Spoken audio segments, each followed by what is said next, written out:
Hello నమస్తే good morning అందరికీ శుభోదయం. న్యూస్ టాప్ మార్నింగ్ హెడ్లైన్స్ కి స్వాగతం. ఆంధ్రప్రదేశ్ దినపత్రికల్లో వచ్చిన ప్రధాన వార్తాంశాలను ఒక్కసారి చూద్దాం. ముందుగా సాక్షి న్యూస్ పేపర్లో వచ్చిన ప్రధాన అంశాలను చూసుకుంటే కనుక బాబు కక్ష ఖరీదు 3 లక్షల కోట్లు, భారీగా పెట్టుబడుల అవకాశాన్ని కోల్పోయిన ఏపీ, రెడ్ బుక్ రాజ్యాంగం ప్రముఖ పారిశ్రామికవేత్తపై వేధింపులకు చెల్లించిన మూల్యం, వేలాదిగా ఉద్యోగ ఉపాధి అవకాశాలకు గండి, ఏపీలో పెట్టుబడులకు జేఎస్డబ్ల్యూ గ్రూప్ విముఖత, మహారాష్ట్రలో జిందాల్ 3 లక్షల కోట్ల పెట్టుబడులు, గడ్చిరోలి, నాగ్పూర్లో ఉక్కు, సోలార్, ఆటోమొబైల్, సిమెంట్ పరిశ్రమలు, చైనా సంస్థతో కలిసి ఈవీలు, బ్యాటరీ తయారీ పరిశ్రమల ఏర్పాటు, తెలంగాణలో 800 కోట్లతో Jindal drone technology unit, Davos వేదికగా బహిర్గతమైన కూటమి సర్కార్ నిర్వాకాలు. సో ప్రధానంగా సాక్షి ఇచ్చిన న్యూస్ ఐటమ్స్ చూసుకుంటే కనుక బాబు అంటే జేఎస్డబ్ల్యూ మీద కక్ష సాధించారా ఏంటా అన్నది, అంటే వీళ్ళు ఇచ్చిన న్యూస్ ఐటమ్ ప్రకారం చూసుకుంటే కనుక జేఎస్డబ్ల్యూ మీద కక్ష సాధింపు చర్యలు ఏవో చేశారు. దానివల్ల రాష్ట్రానికి రావాల్సిన పెట్టుబడి కోల్పోయాము మనము దావోస్ సదస్సులో అని చెప్పేసి ప్రధాన బ్యానర్ ఐటమ్ ఇచ్చారు. బాబు కక్ష ఖరీదు 3 లక్షల కోట్లంట. సో ఏంటంటే ఈ జేఎస్డబ్ల్యూ కంపెనీ ఏదైతే ఉందో అది మహారాష్ట్రలో అలాగనే తెలంగాణలో కూడా పెట్టుబడులకు పెట్టడానికి ముందుకు వచ్చింది, ఒప్పందం చేసుకుంది. కానీ ఆంధ్రప్రదేశ్లో పెట్టుబడులు పెట్టడానికి మాత్రం ఆసక్తి చూపలేదు అన్నది ఇచ్చారు. రెడ్ బుక్ రాజ్యాంగం ప్రముఖ పారిశ్రామికవేత్తపై వేధింపులకు చెల్లించిన మూల్యం, ఏదైతే జేఎస్డబ్ల్యూ గ్రూప్ ఉందో ఆ పారిశ్రామికవేత్తపై కక్ష సాధించారంట. ఆ నేపథ్యంలోనే 3 లక్షల కోట్ల పెట్టుబడిని మనం కోల్పోయాము అని చెప్పాము. ఇది కూటమి ప్రభుత్వం చేసిన నిర్వాకము. దీనివల్ల రాష్ట్రానికి రావాల్సిన పెట్టుబడి వెనక్కిపోయింది. అలాగే అంటే దావోస్కి వెళ్ళారు. దావోస్లో మరి మిగతా పారిశ్రామికవేత్తలు కానీ మిగతా కంపెనీలు కానీ మరి ఏ విధంగా అంటే ఇంకా ఎంత పెట్టుబడులు సాధిస్తారు అన్నది చూడాలి. ప్రధానంగా అయితే 2 రోజులైంది దావోస్ జరుగుతూ. దాంట్లో ఫస్ట్ రోజు అయితే కనుక ఎటువంటి పెట్టుబడులు రాలేదు ఆంధ్రప్రదేశ్కి. మరి నిన్న ఏమైనా వచ్చాయా అన్నది చూసుకుందాము. న్యూస్ పేపర్స్లో ఏమైనా ఇచ్చారేమో చూద్దాము. అయితే యూనిలీవర్ వాళ్ళు అయితే పెట్టుబడులు పెట్టారు అని చెప్పేసి 300 కోట్ల దాకా ఒక న్యూస్ విన్నాం మనము.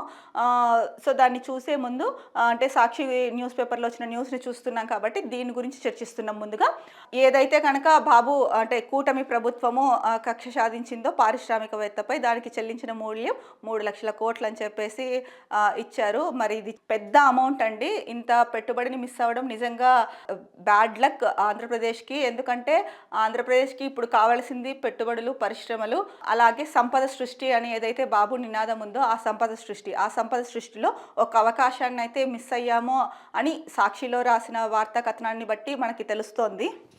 సో ఇదే కంపెనీ వాళ్ళు తెలంగాణలోను మహారాష్ట్రలోనూ పెట్టారు, అంటే పెట్టుబడులు పెట్టారు. కానీ ఏపీకి మాత్రం పెట్టలేదు. దానికి కారణం కూటమి సర్కార్ అని చెప్పేసి ఓవరాల్గా సాక్షి న్యూస్ ఇచ్చిందండి.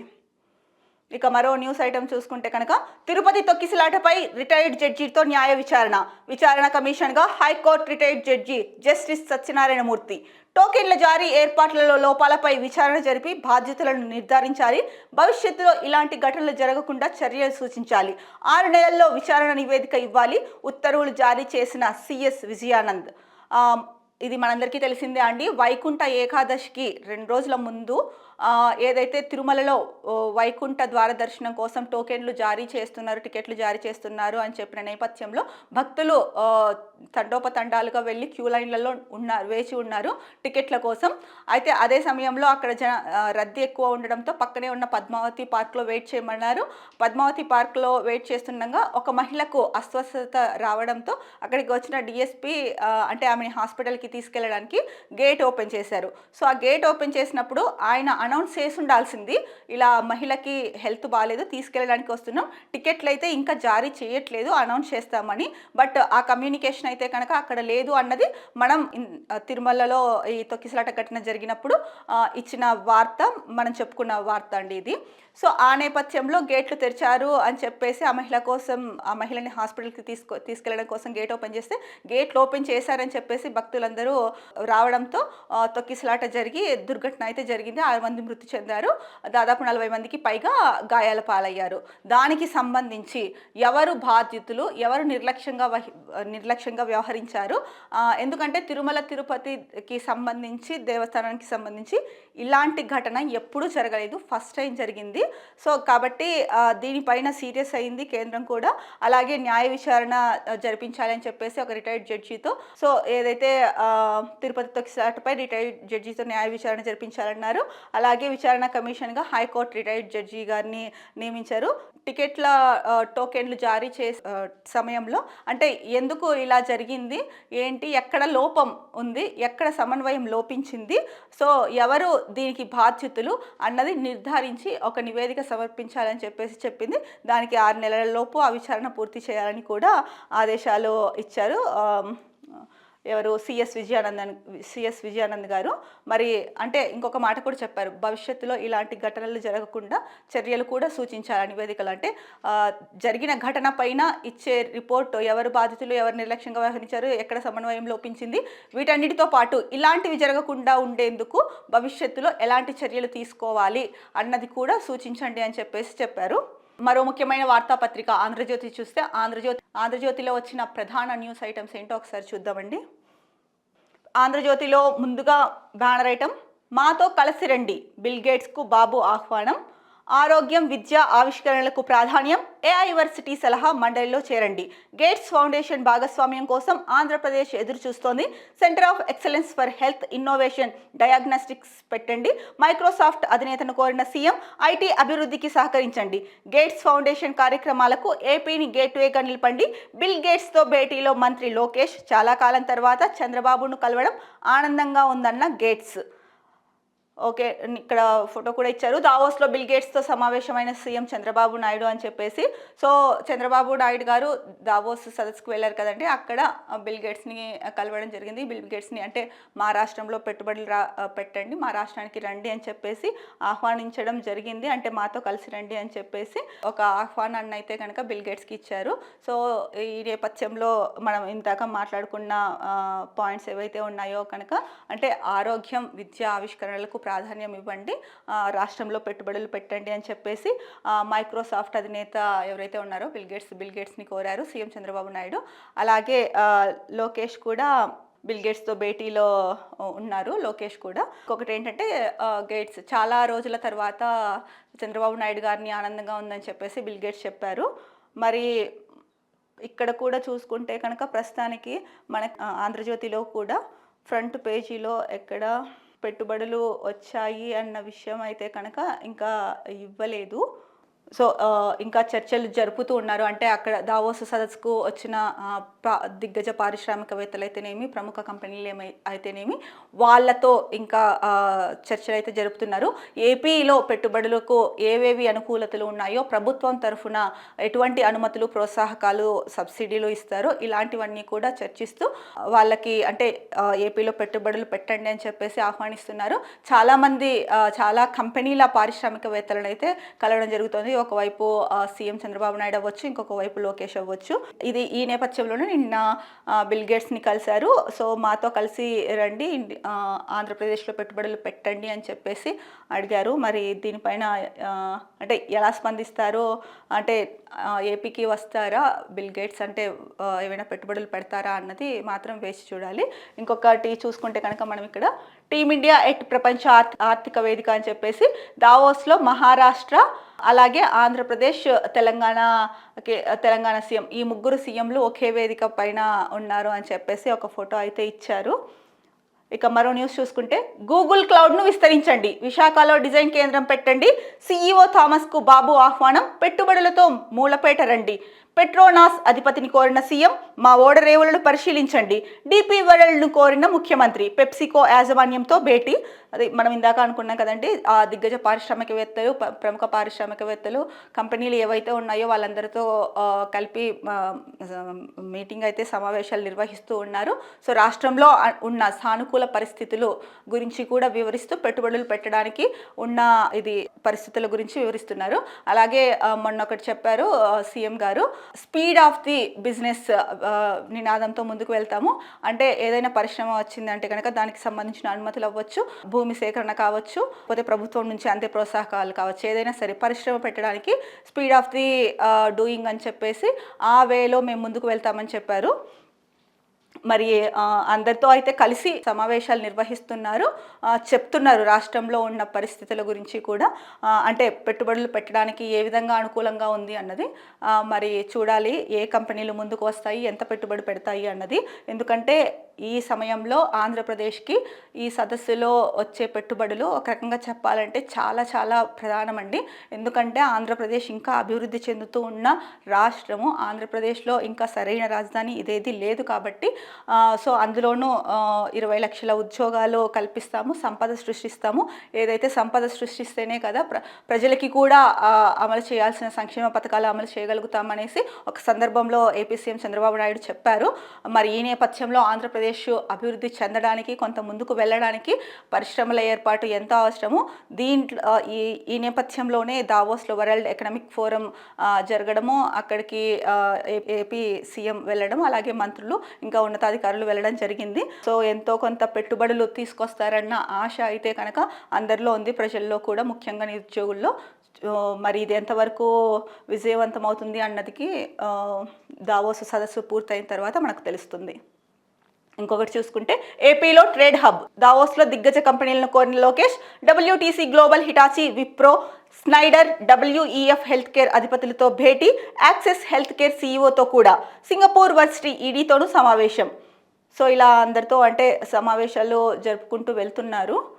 సో మరో ప్రధాన వార్త, దురదృష్టకర వార్త చూసుకుంటే కనుక ఒక రైలు దిగి మరో రైలు కింద నలిగి 12 మంది దుర్మరణం. పుష్పక్ ఎక్స్ప్రెస్ రైలు చక్రాల వద్ద నిప్పురవ్వలు, అగ్ని ప్రమాదం అంటూ వదంతులు. చైన్ లాగి కిందకు దిగిన 50 మంది. అటుగా వచ్చిన కర్ణాటక ఎక్స్ప్రెస్ డి 12 మంది అక్కడక్కడే మృతి, ఛిద్రమైన శరీరాలు. మరో 10 మందికి గాయాలు. ఎస్పీ మహేశ్వర్ రెడ్డి, మహారాష్ట్ర జాల్గావ్లో ఘటన. ఇది నిజంగా ఎంత దురదృష్టకరం అంటే కనుక, ఏదైతే కనుక పుష్పక్ ఎక్స్ప్రెస్ ట్రైన్లో ఆ ట్రైన్ చక్రాల వద్ద నిప్పురవ్వలు రేగాయో, దాంతో కొంతమంది అగ్ని ప్రమాదం జరిగింది అని చెప్పేసి అనేసరికి ఆ వదంతులు వ్యాప్తి చెంది ట్రైన్లో చాలామంది, దాదాపు 50 మంది దాకా కిందకి దిగేశారు చైన్ లాగేసి. చూసుకోలేదు, అటువైపు నుంచి ఇంకొక ట్రైన్ వస్తుంది, కర్ణాటక ఎక్స్ప్రెస్. ఆ ట్రైన్ గుద్దడంతో కొంతమంది 12 మంది అక్కడికక్కడే మృతి చెందారండి, కొంతమంది గాయపడ్డారు. ఇది నిజంగా ఎంత దురదృష్టకరమైన వార్త అంటే కనుక, ఒక చిన్న అంటే భయం ఉంటుంది అందరికీ. అగ్ని ప్రమాదం జరుగుతోంది అంటే ప్రాణాలు కాపాడుకోవాలన్న భయం ఉంటుంది. కాకపోతే అక్కడ పూర్తిగా విషయం తెలుసుకోకుండా చిన్న నిప్పురవ్వ చెలరేగడంతో అది వదంతిగా వ్యాప్తి చెంది ఒక రైలు దిగి ఇంకొక రైలు కింద పడి మృతి చెందడం అనేది నిజంగా చాలా దురదృష్టకరము. ఇంకొక ప్రధాన వార్త చూసుకుంటే కనుక ఇందులోనే, కల్లోల దండకారణ్యం, నక్సల్స్కు దడ పుట్టిస్తున్న UAV డ్రోన్లు, డే అండ్ నైట్ కారడులో ఆపరేషన్స్, ఎదురు కాల్పులు తప్ప అన్ని చేయగలవు. మావోయిస్టుల వేటలో 28 డ్రోన్లు, చీకట్లోనూ చీల్చుకెళ్లి ఫోటో, వీడియో, లైవ్ స్ట్రీమింగ్. దట్టమైన అడవుల్లోని శిబిరాలు, దళాలపైన నిఘా, గట్టి భద్రతలోని చలపతిని సైతం ఛేదించి ఎన్కౌంటర్కు దారి చూపిన ఏరియల్ సర్వేలైన్స్ బలగాల పై చేయికి ఇదే కారణం. సో మొత్తానికి కల్లోల దండకారణ్యం అనేసి మెయిన్ హెడ్లైన్ అయితే ఇచ్చారు. నక్సల్స్కి దడ పుట్టిస్తున్న UAV డ్రోన్లు, అంటే డ్రోన్ల సహాయంతో మావోయిస్టులు ఎక్కడెక్కడ ఉన్నారు, అంటే అడవిలో ఎక్కడెక్కడ ఉన్నారు అనేది పరిశీలిస్తోంది. ప్లస్ డ్రోన్లు ఏంటంటే కనుక ఇవి ఇక్కడ ఉపయోగిస్తున్న డ్రోన్లు నైట్ టైంలో కూడా సో ఎక్కడ ఉన్నారు ఏంటి అని చెప్పేసి లైవ్ స్ట్రీమింగ్ కూడా ఇస్తోందంట. దీనివల్లనే మనం వరుసగా 2 మావోయిస్టుల ఎన్కౌంటర్స్ జరిగాయి, దాంట్లో చాలామంది చనిపోవడం జరిగింది. ప్రధానంగా మావోయిస్ట్ అగ్రనేత ఎవరైతే ఉన్నారో చలపతి గారు కూడా మృతి చెందడం జరిగింది. సో ఇప్పుడు ఏంటంటే ఈ టెక్నాలజీ అంటే డ్రోన్లు ఏదైతే యూజ్ చేసి నక్సల్స్ ఎక్కడ ఉన్నారు అని చెప్పేసి వెతుకుతున్నారో, ఈ విషయం నక్సల్స్లో దడ పుట్టిస్తోంది అని చెప్పేసి ఆంధ్రజ్యోతి న్యూస్ పేపర్లో ఇచ్చారు. మరి ఎవరైతే నక్సల్స్ ఉన్నారో వీళ్ళు ఇప్పటికైనా సరే ప్రజా జీవనంలోకి, అంటే నక్సల్స్గా ఉన్న వాళ్ళు మారి ప్రజా జీవితంలోకి వస్తారా లేదా, లేకపోతే కనుక వాళ్ళ పోరాటం అలాగే కొనసాగిస్తారా అన్నది మాత్రం వారికే తెలియాలి. ఇప్పటికైనా మించిపోయింది లేదు. అంటే మీకు ఏమున్నా కూడా అంటే ప్రభుత్వాలు ఉన్నాయి, ప్రభుత్వాలకి చెప్పండి. లేకపోతే నక్సల్స్ మీరున్న ప్రదేశాల నుంచే చాలాసార్లు ఇలాంటివి జరిగాయి. ఏంటంటే మీరు అక్కడి నుంచే వచ్చి ప్రభుత్వానికి అక్కడి నుంచే ఒక లేఖలు రాయడం కానీ, మీకున్న డిమాండ్లని చెప్పడం కానీ, ఇలాంటివి రాష్ట్ర ప్రభుత్వాలకి పంపించిన సందర్భాలు అనేకం ఉన్నాయి. సో ఈ నేపథ్యంలో మీరు అలాంటిది ఏదైనా ఉంటే మీ రిక్వెస్ట్లు కానీ, మీ అభ్యర్థనలు కానీ ప్రభుత్వానికి చెప్పండి. అంతేకాని మీ ప్రాణాల మీదకి తెచ్చుకోకండి. ఎందుకంటే మీరు కుటుంబాలని వదిలేసి వెళ్ళిపోయి మావోయిస్టులుగా ఉండిపోయి అంటే ప్రజలకు మేలు చేయాలి అంటే ప్రజలకి కొంతమంది అంటే కొన్ని వర్గాల ప్రజలకి మంచి జరగట్లేదు అని చెప్పేసి ఈ ఉద్దేశంతోనే మొదటి నుంచి నక్సల్స్ పెరిగిపోయి ఉండేది. సో ఇప్పుడు పరిస్థితిలో మార్పు వచ్చింది. ఒకప్పుడు ఉన్నట్టయితే కనుక ఇప్పుడు లేదు కదండి. సో మీరు కూడా ఒకసారి దీని గురించి ఆలోచించి అలాగే మీ కుటుంబాల గురించి కూడా ఆలోచించి నిర్ణయం తీసుకొని ప్రజా జీవనంలోకి వస్తే బాగుంటుంది. మరి ఏది ఏమైనా కూడా అంతిమ నిర్ణయం మీదే. ఇక మరో వార్తాపత్రిక దిశలో బ్యానర్ ఐటమ్గా వచ్చిన న్యూస్లు చూసుకుంటే కనుక 5 ఏళ్లలో $1.6 ట్రిలియన్ ఏఐ మార్కెట్, అంతర్జాతీయంగా డేటా సెంటర్లకు డిమాండ్. విశాఖలో ఎన్విడియా సహకారంతో ఏఐ యూనివర్సిటీ భవిష్యత్ ఏఐపై రౌండ్ టేబుల్ సమావేశంలో మంత్రి నారా లోకేష్ పెరుగుతున్న ఏఐ మార్కెట్కు అనుగుణంగా ఏఐ డేటా సెంటర్లకు కూడా రాబోయే రోజుల్లో డిమాండ్ పెరగనుందని నారా లోకేష్ అభిప్రాయపడ్డారు.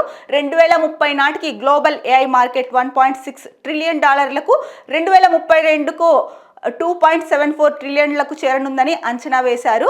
The future next gen AI innovation hub, data factory and AI university అనే అంశంపై దావోస్ బెల్వడేర్లో జరిగిన రౌండ్ టేబుల్ సమావేశంలో ఆయన పాల్గొన్నారు. 2030 నాటికి గ్లోబల్ డేటా సెంటర్స్ డిమాండ్ సగటున 19 నుంచి 22% పెరుగుదలతో 219 గిగావాట్లు ఉండొచ్చని తెలిపారు. ప్రస్తుతం 10 లక్షల ఏఐ వృత్తి నిపుణులు కొరత ఉందని అంటే ఇప్పుడు ప్రజెంట్ 10 లక్షల ఏఐ వృత్తి నిపుణుల కొరత ఉందని చెప్పారు ఈ సమావేశంలో.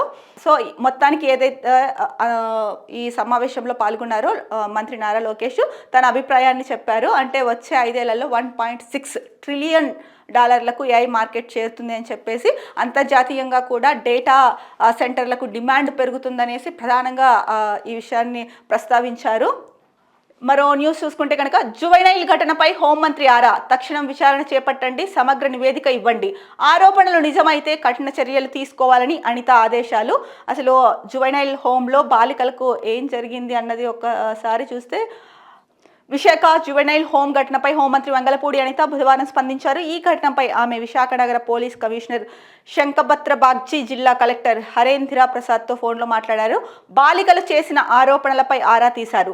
బాలికల ఆరోపణలపై తక్షణం మహిళా పోలీస్ అధికారి, తహసీల్దార్ నేతృత్వంలో ఒక టీం పూర్తి వివరాలు తెలుసుకోవాలని ఆమె ఆదేశించారు. జరిగిన సంఘటనపై తక్షణమే విచారణ చేపట్టి సమగ్ర నివేదిక ఇవ్వాలని హోంమంత్రి ఆదేశించారు. ఆరోపణలు వాస్తవమని తేలితే కఠిన చర్యలు తీసుకోవాలని మంత్రి వంగలపూడి అనిత ఆదేశించారు. అయితే ఇక్కడ బాలికలు ఆందోళన చేశారు జువెనైల్ హోమ్లో. బట్ ఏం జరిగింది అన్నది ఇక్కడైతే స్పష్టంగా న్యూస్ ఇవ్వలేదు. కాకపోతే కనుక బాలికలు ఏవైతే ఆరోపణలు చేశారో వాటి మీద అసలు ఏం జరిగింది ఏంటి అన్నది ఒక నివేదిక ఇవ్వండి అని చెప్పేసి హోంమంత్రి అనిత గారు చెప్పారు. బట్ ఈ ఇష్యూ ఏంటి అంటే బాలికలు ఎందుకు ఆందోళన చేశారు అన్న వార్త అయితే కనుక ఇక్కడ క్లియర్గా ఇవ్వలేదండి. ఇక మరో వార్త, జన సైనికుల్లో నయా జోష్, పార్టీకి శాశ్వత చిహ్నం రావడంపై హర్షం. గుర్తింపు పొందిన రాజకీయ పార్టీగా అవతరణ. జనసేన 10 ఏళ్ల ప్రస్థానంలో మరో మైలురాయి. మార్చిలో పిఠాపురంలో ప్లీనరీ నిర్వహణ. నిన్న చూసుకుంటే కనుక మొన్న ఇచ్చిందండి. ఏంటంటే కనుక జనసేన పార్టీ గుర్తు ఏదైతే ఉందో టీ గ్లాస్, దానికి అధికారికంగా జనసేన పార్టీ గుర్తు టీ గ్లాస్ అని చెప్పేసి అధికారికంగా ప్రకటించింది. దీనిపైన జన సైనికుల్లో కొత్త జోష్ వచ్చింది. ఎందుకంటే 10 ఏళ్ల ప్రస్థానంలో జనసేనకు సో ఇది ఒక మైలురాయి అని చెప్పొచ్చు అని చెప్పేసి ఆంధ్రజ్యోతిలో న్యూస్ ఇచ్చారు. దీనికి ఈ సందర్భంగా మార్చిలో పిఠాపురం డిప్యూటీ సీఎం పవన్ కళ్యాణ్ నియోజకవర్గము, సో అక్కడ ప్లీనరీ నిర్వహిస్తారని చెప్పేసి న్యూస్ ఇచ్చారండి.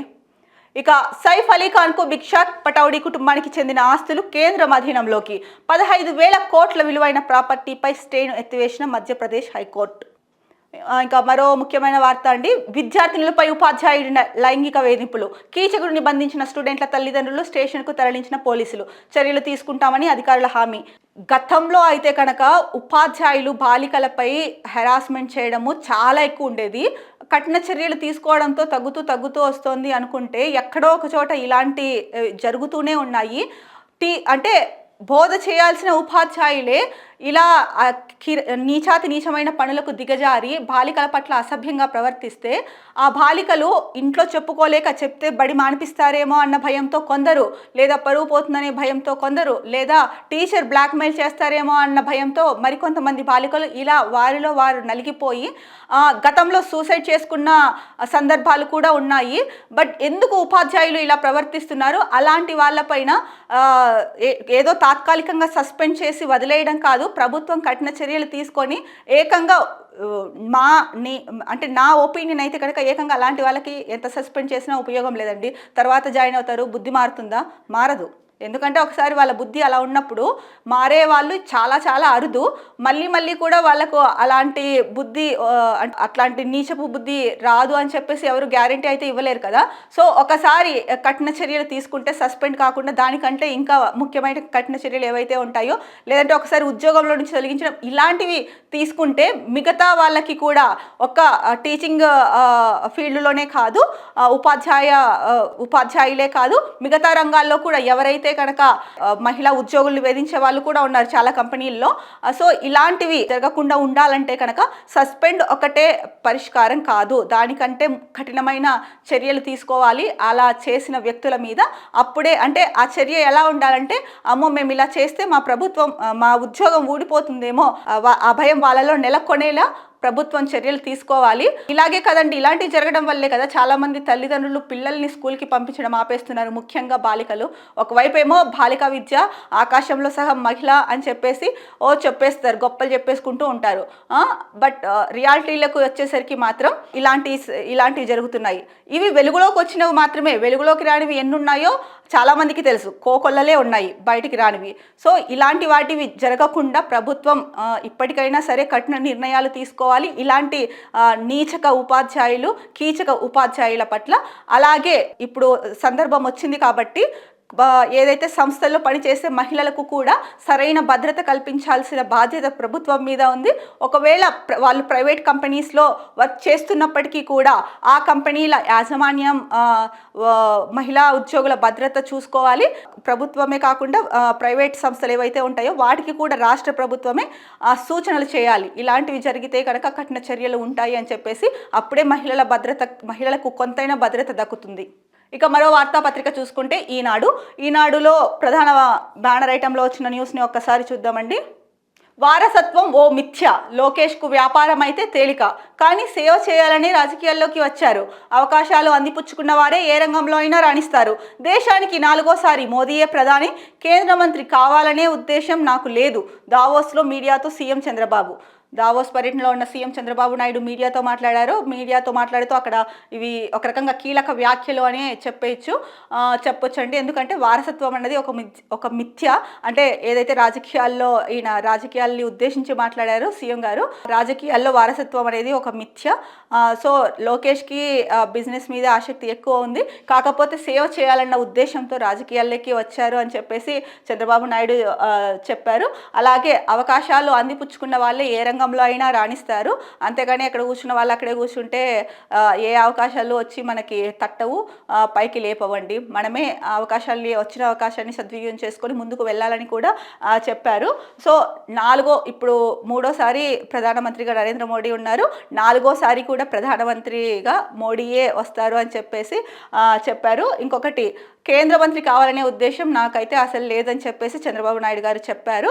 సో ఇది దావోస్లో నిర్వహించిన మీడియా సమావేశంలో చంద్రబాబు చేసిన కీలక వ్యాఖ్యలు. ఈ కీలక వ్యాఖ్యల్లో ముఖ్యమైనది వారసత్వం అనేది ఓ మిథ్య అన్న అది ఒకటి. ఇంకొకసారి 4వసారి కూడా బీజేపీనే అంటే మోడీనే ప్రధానమంత్రి అవుతారని చెప్పారు. మరి ఈ వ్యాఖ్యలు ఎంతవరకు నిజమవుతాయి అన్నది వేచి చూడాలి. ఇవి ఆంధ్రప్రదేశ్కు సంబంధించిన ప్రధాన వార్తాంశాలు. రేపటి అనాలిసిస్లో మళ్ళీ కలుద్దాం. అంతవరకు సెలవు, నమస్కారం. Be happy, stay strong, stay healthy.